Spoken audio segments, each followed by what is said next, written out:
Oggi in questo video vi mostrerò la tecnica di disegno del tratto continuo. Questa tecnica viene da me definita del tratto continuo perché è eseguita con un tratto consecutivo. La penna viene posata sul foglio e non si stacca da esso dopo aver fatto un tratto e scandendo i tratti ritmicamente, sollevando ad ogni tratto appunto la penna dal foglio, ma guidandola in un movimento continuo, non appoggiando mai il polso sul foglio stesso. Con questa tecnica ho eseguito il grande disegno 223 cm x 89 cm tutto a penna biro che si chiama Lockdown Cloud, che mi ha dato la possibilità di partecipare al prestigioso premio organizzato dal Trinity Buoy Wharf Prize 2021,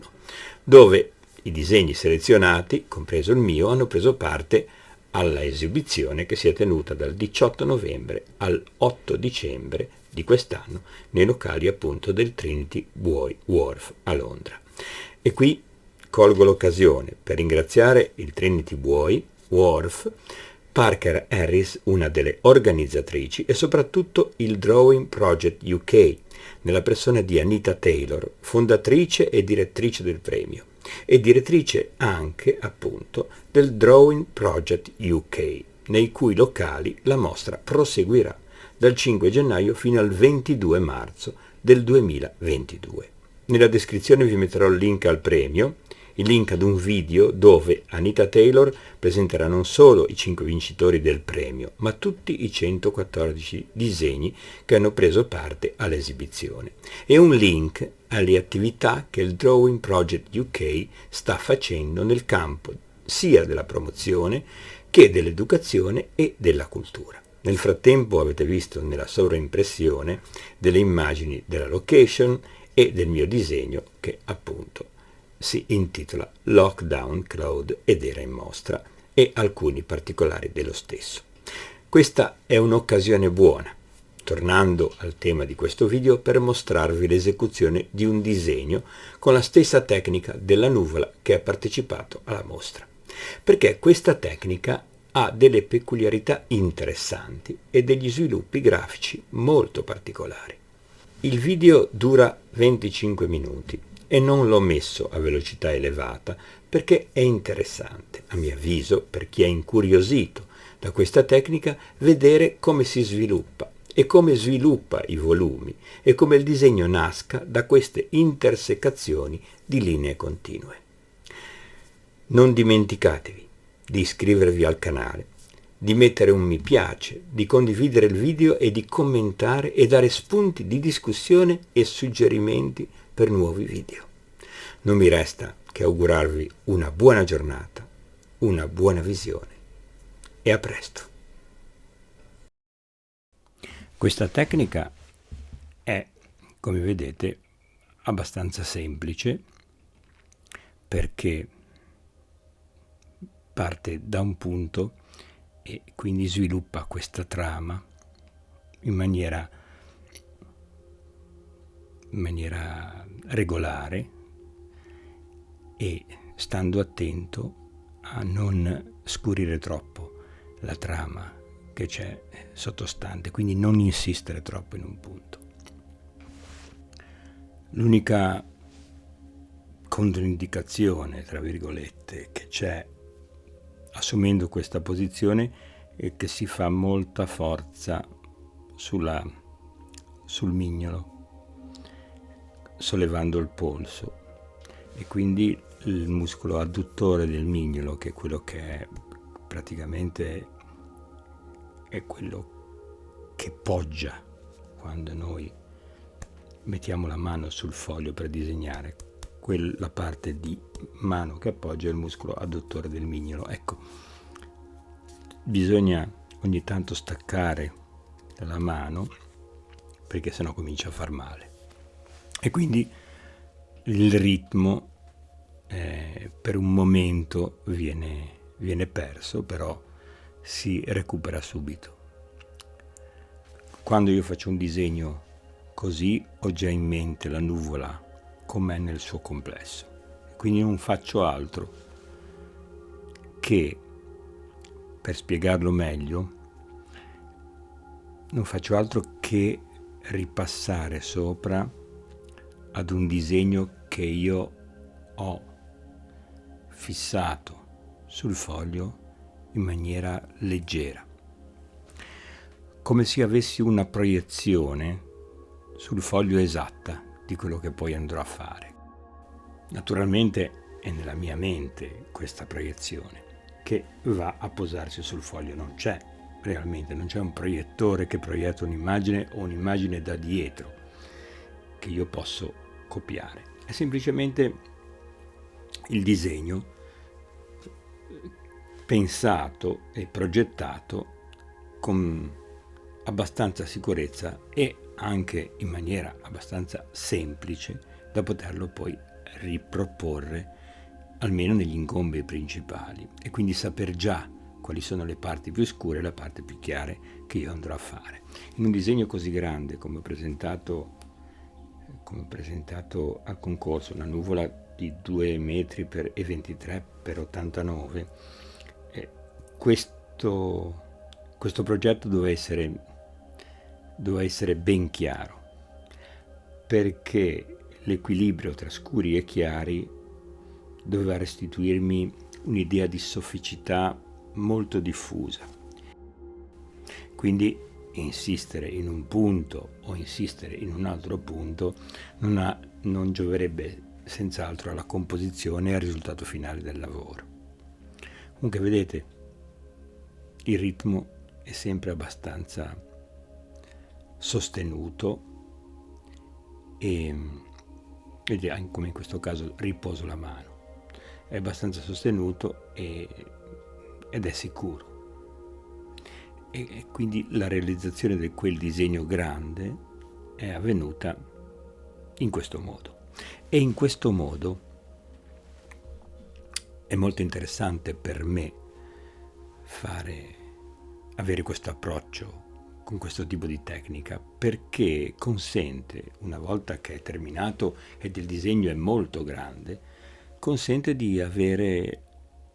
la possibilità, guardandolo vicino, di vedere proprio il percorso della linea, di ricostruirlo. E questa è una cosa che a me piace moltissimo,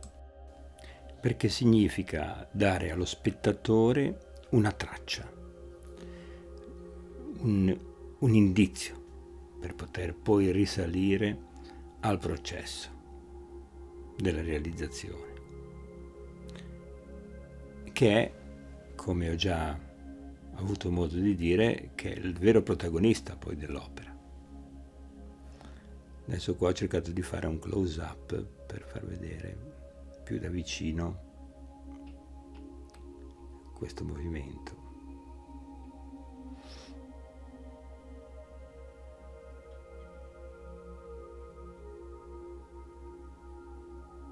E quindi la nuvola piano piano, come abbiamo visto nel video del paesaggio, dove iniziavo con il tratteggio molto leggero per poi andare sempre di più a sovrapporre le tonalità scure, anche in questo modo approccio il disegno con una pressione lieve, perché c'è sempre tempo per scurire un punto, ma non ce n'è quando ormai il punto si è scurito, perché la penna non è possibile cancellarla.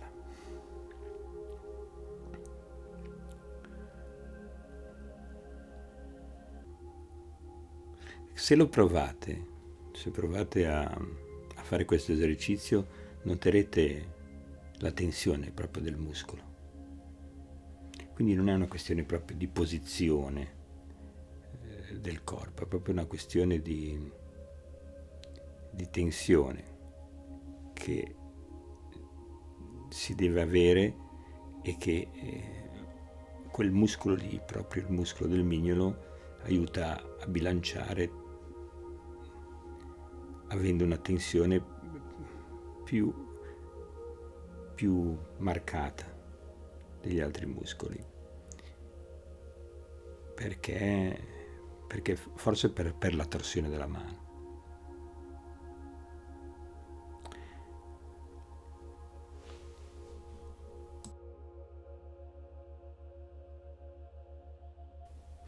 Di solito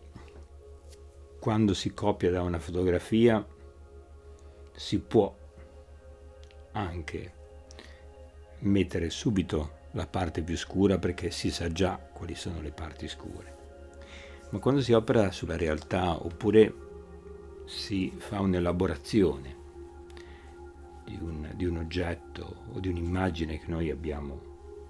davanti o ricordiamo, questo approccio è molto importante, quello di mantenersi sempre un tono più chiaro di quello che è possibile poi che venga messo sulla carta o sulla tela.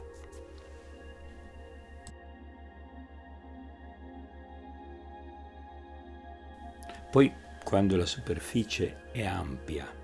grande, 2 metri, con la mano ti puoi muovere liberamente e molto più ampiamente che in un foglio piccolo, e questa è una bellissima sensazione. Quindi sì che fare un disegno grande può essere, a qualcuno può parere improbo, un lavorone grande dove il tempo per costruirlo, per finirlo, per lavorarci sembra immenso, ma in realtà è veramente un piacere perché gli spazi sono grandi e la libertà di movimento è moltissima e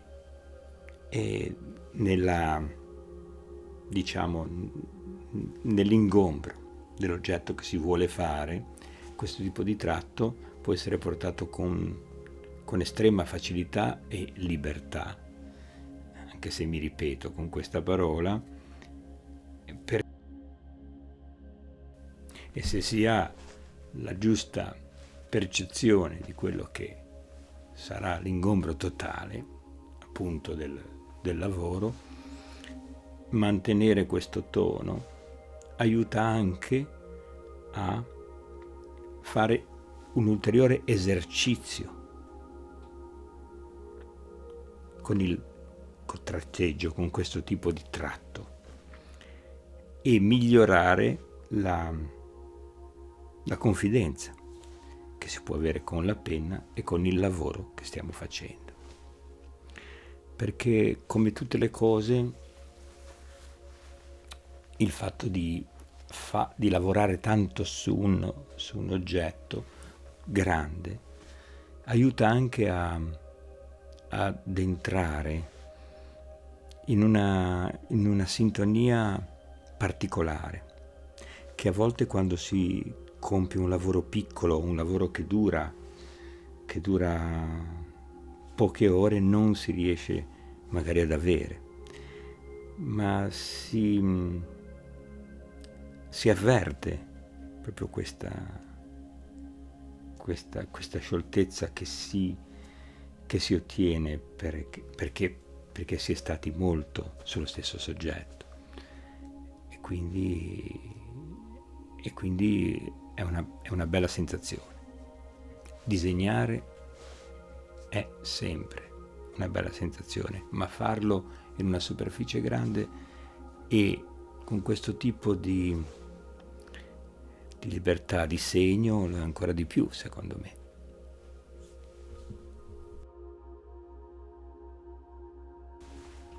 È la stessa piacevolezza che provo quando guardo i disegni,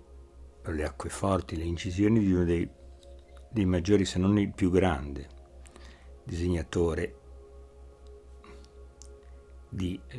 tratteggio che io ho incontrato nella mia vita, i cui disegni e incisioni ho incontrato nella mia vita, che è Rembrandt. Ieri guardavo sul sito di Sotheby che c'è un'asta di incisioni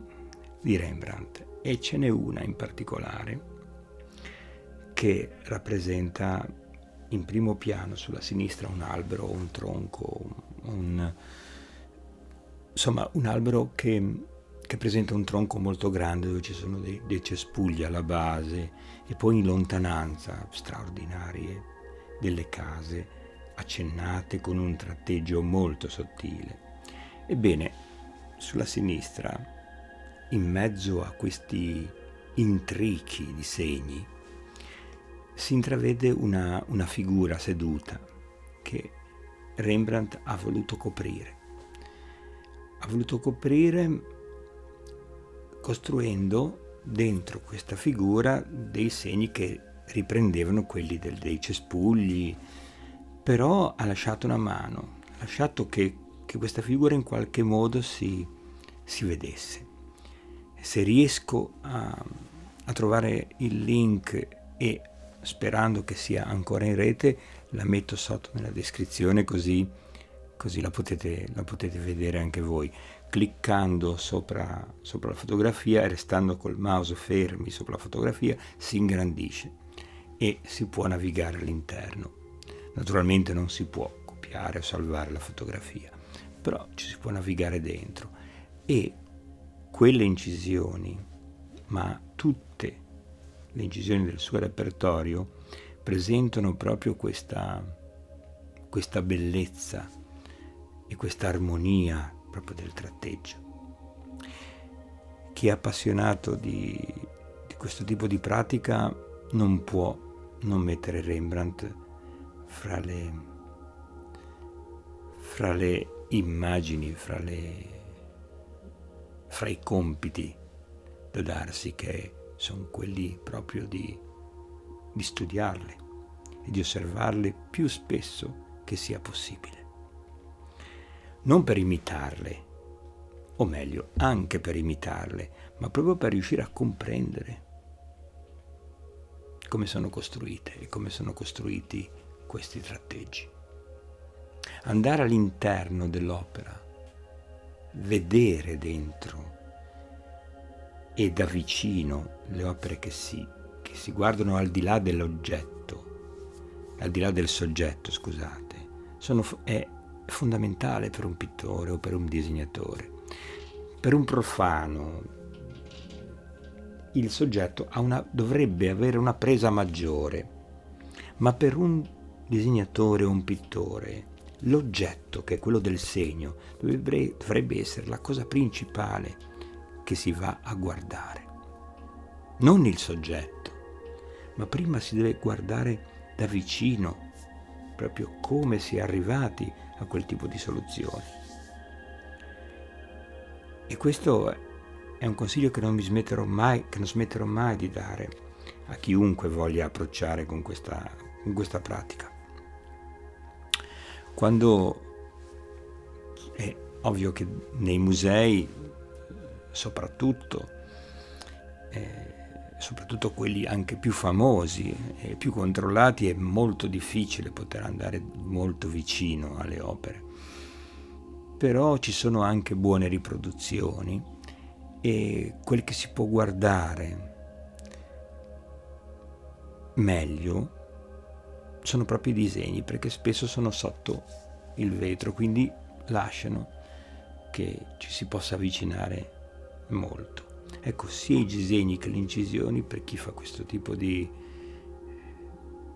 chi compie questo tipo di pratica in questo modo, chi ama il tratteggio, sono delle miniere inesauribili di esperienza, di idee, di scoperte. Ci sono dei buonissimi libri con delle ottime riproduzioni che bisogna studiare e da cui si può imparare moltissimo. Ovviamente qui io presento un disegno semplice, molto semplice, che sia proprio di esempio del lavoro più grande che ho fatto, ma proprio per la sua semplicità basta pochissimo per sbilanciarlo e perché ci possa scappare di mano. Quindi si deve sempre lavorare con attenzione, tenendo sempre sempre presente il disegno finale e quindi rigorosamente attenti a non improvvisare al di là di quello che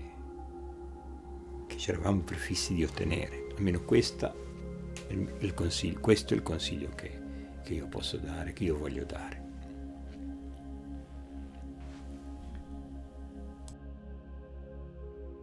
Detto questo, adesso vi lascio a questo tappeto sonoro che vi condurrà fino al termine di questo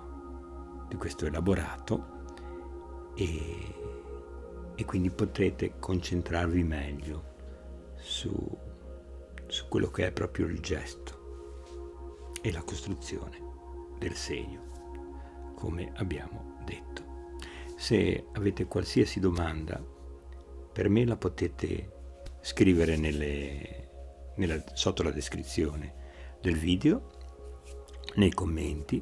e naturalmente un grazie